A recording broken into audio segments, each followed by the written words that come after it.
उत्तर प्रदेश सरकार ने कल 4.5 साल पूरे कर लिए हैं और ऐसे में आज अपना रिपोर्ट कार्ड रखने के लिए हमारे साथ हैं आगरा दक्षिण से विधायक योगेंद्र उपाध्याय जी। सर ये बताइए, सबसे पहले आप 3 चीज़ें ऐसी बताइए 4.5 साल में एक विधायक के तौर पर क्या ऐसी उपलब्धि है जो आप जनता के साथ शेयर करना चाहते हैं। आगरा की पानी की समस्या जो बरसों बरस से विकराल रूप रखी हुई थी, उसके लिए गंगा जल को आगरा लाना और माननीय प्रधानमंत्री और माननीय योगी जी द्वारा उसको आगरा को में लोकार्पण करना पहला बहुत बड़ी उपलब्धि।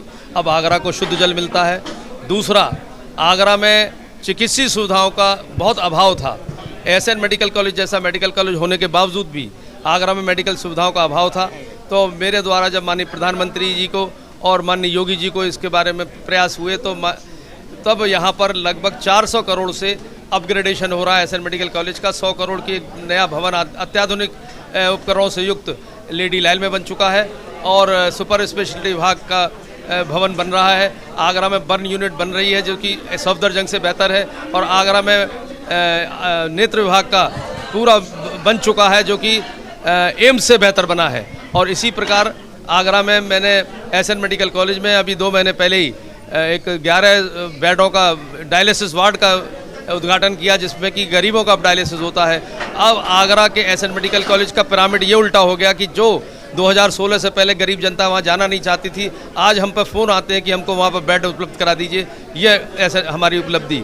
तीसरा, हमने यहाँ पर जिन स्थानों पर सीवर लाइन और पानी की व्यवस्था की पेयजल की लाइनें नहीं थी, वहाँ पर 183 करोड़ की तो पानी की लाइन और 193 करोड़ की सीवर लाइन की सबसे सर पहली बात पे मैं आता हूँ। सर अभी भी कई सारे ऐसे इलाके हैं जो पानी की समस्या से जूझ रहे हैं, गंगा जल की सप्लाई नहीं हो पा रही है। तो ये क्या लगता है कि सर ये और कितने साल तक खिंचेगा। गंगा जल परियोजना 3000 करोड़ के करीब पहुंची हुई है, तो ये कब तक ऐसा होगा कि हर व्यक्ति तक पानी गंगा जल का पहुंचे। देखिए, गंगा जल मैं आपको प्रदेश सरकार के द्वारा विधायक के काम गिना रहा हूँ। गंगा जल लाना प्रदेश सरकार के तौर पर के प्रतिनिधि के तौर पर मेरा काम था, मैंने लाकर दिया और अब आगरा को जहाँ जहाँ पानी मिल रहा है वो शुद्ध गंगा जल मिल रहा है। इससे बेहतर बिस्लरी से बेहतर पानी मिल रहा है, नंबर 1 बात। नंबर 2 बात, जहाँ जहाँ गंगा जल पहुँच नहीं रहा था अभी तक, पिछले 60 सालों में जहाँ पानी के वितरण का प्रबंधन नहीं था, वहाँ के लिए व्यवस्था की है कि 183 करोड़ की शाहगंज जलापूर्ति परियोजना करके नाम है उसका, जहाँ पर नहीं है वहाँ पे 7 over tank, 4 underground tank, 120 kilometre की पाइपलाइन और पंपिंग स्टेशन बन रहे हैं जिससे घर घर गंगा जल पहुँच सकेगा। जहाँ पुराने शहर में पाइपलाइनें खराब थीं, प्रदेश शासन से द्वारा जल संस्थान को 9 करोड़ 80 लाख रुपए दिलवाए थे जिनसे कि आगरा की जर्जर लाइनें ठीक कराई गई जल संस्थान के द्वारा, नगर निगम के द्वारा। ये उसकी वितरण की व्यवस्था मैंने शुरू की है।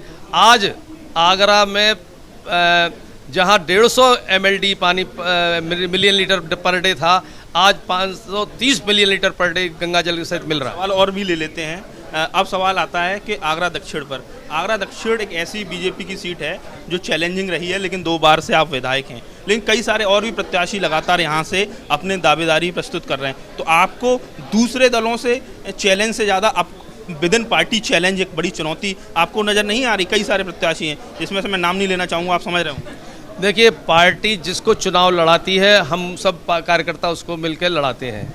अब जो भी राजनीति करने आया है वो कुछ ना कुछ अपना अपेक्षाएं आकांक्षाएं लेकर आता है।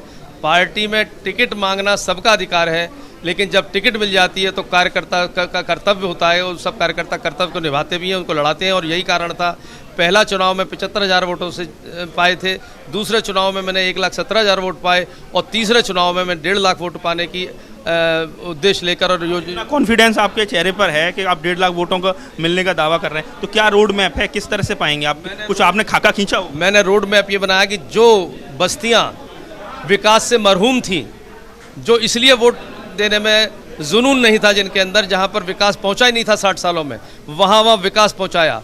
अब वो लोग जब उनका विकास हुआ है तो वो झूम कर वोट देने निकलेंगे, नंबर 1। नंबर 2, जो पोलिंग स्टेशंस थे जो कि बहुत दूर दराज क्षेत्रों में थे, जब जनता वोट डालने जा नहीं पाती थी, उनको उनके मुँह मुहाने पर पहुंचाने की कोशिश की है और पहुंचाए भी हैं।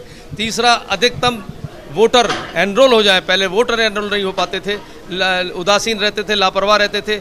आज उनको लगा है कि उनको ऐसा प्रतिनिधि मिला है जो उनकी समस्याओं को निदान करेगा, तो उनको उत्साह है इस बात का कि वोट बनने का। ये सब कारण है कि मुझको, और मैंने उपलब्धि हासिल भी की है मेरे कार्यकर्ताओं की बदौलत, जिन्होंने मेहनत की मेरी योजनाओं पर, उसको कार्यान्वित किया, यानी 75,000 से 1,17,000 पहुँचाया, और वही कार्यकर्ता 1,17,000 से 1.5 लाख तक पहुँचे। सर सवाल ये है कि सर आगरा ने भारतीय जनता पार्टी की झोली भर दी, 9 विधायक, 3 सांसद हैं यहाँ से, इवन राज्यपाल भी यहाँ से रही हैं, यानी अब कहा जाए कि राष्ट्रपति, प्रधानमंत्री जैसे बड़े पद छोड़ के सब कुछ यहाँ से। आप सवाल ये उठता है कि सर आपके एक सांसद जो केंद्रीय मंत्री कहते हैं कि प्रसव वेदना की पीड़ा है, यानी उसके बाद कि खुशी मिलेगी। सवाल है कि सर अभी भी शहर आधारभूत समस्याओं से जूझ रहा है, सीवेज की प्रॉब्लम हो, पानी की प्रॉब्लम हो, हालांकि चीज़ें विकास लगातार कंटिन्यूस प्रोसेस है, लेकिन फिर भी बहुत ज़्यादा इशू बने हुए हैं, लगातार सर रोडों पर गड्ढे बने हुए हैं। आपको नहीं लग रहा कि चीज़ें बहुत स्ट्रीमलाइन होकर नहीं चल रहा है, डेवलपमेंट्स की जो योजनाएं चल रही हैं वो बहुत ज़्यादा कहा जाए उसका एक प्रॉपर खाका नहीं खींचा जा रहा? देखिए, यही आप ही का स्टेटमेंट विरोधाभास दे रहा है। जब योजना पूर्वक विकास हो रहा है तो थोड़ा सा समय लगेगा उनको वो आने में, जो कि माननीय मंत्री जी ने जिसको दूसरे शब्दों में कहा। जैसे मैं आपको बताऊं, सीवर लाइन और जल की लाइनें, इसकी व्यवस्था जब की जा रही है तो सड़कें खुदेंगी। सवाल ये है सर, अगर स्मार्ट सिटी के नाम पर अगर इतना पैसा 1,000 करोड़ आया है, तो अब वो पैसा लगने के बाद फिर मेट्रो बनाई जा रही है, तो पैसा तो बर्बाद हो चुका। तो कहीं ना कहीं अगर पहले से संयोजित विकास होता एक सिस्टमेटिक तरीके से, तो पैसे की बर्बादी नहीं होती वो आगरा की जनता। पहले मैं अपनी बात कह लूँ, क्योंकि मेरे को अपने दक्षिण विधानसभा क्षेत्र की बात करनी है आज की प्रेस कॉन्फ्रेंस में, और दक्षिण विधानसभा क्षेत्र में नियोजित विकास करा रहा हूँ।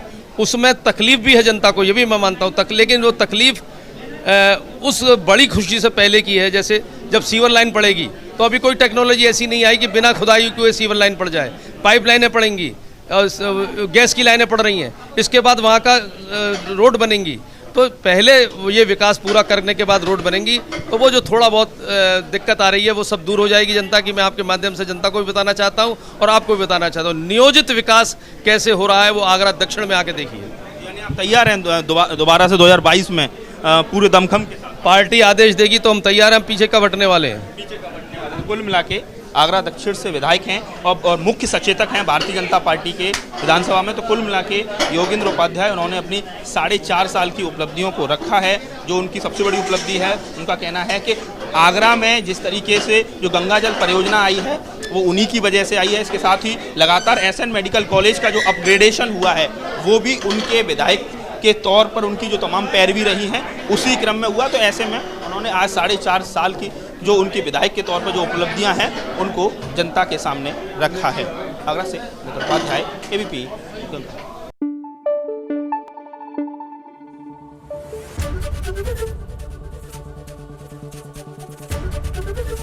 एबीपी गंगा, खबर आपकी, जुबान आपकी।